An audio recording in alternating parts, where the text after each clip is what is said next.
भाग्य विधाता। एक समय की बात है, एक छोटे से गांव में रामू नाम का एक गरीब किसान रहता था। रामू ईमानदार, परिश्रमी और दयालु था, परंतु उसके जीवन में सदैव कठिनाइयां रहती थी। चाहे वो कितना भी प्रयास करे, उसे हमेशा असफलता ही मिलती थी।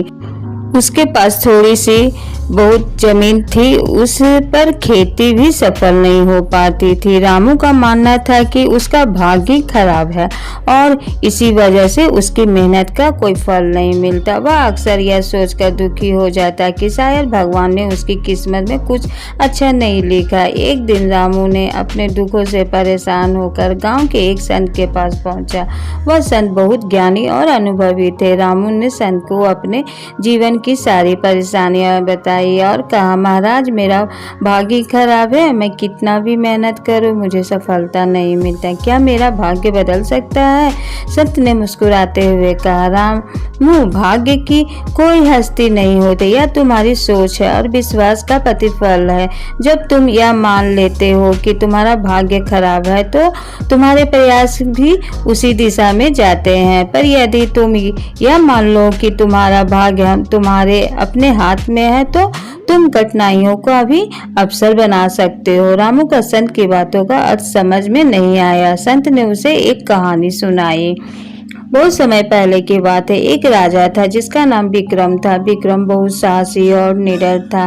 एक बार उसने अपने राज्य में घोषणा की कि वह अपनी किस्मत खुद बनाएगा। उसने दृढ़ निश्चय किया कि चाहे कैसी भी कठिनाइयां आए, वह हार नहीं मानेगा। विक्रम ने अपने राज्य में हर मुश्किल को अवसर में बदला।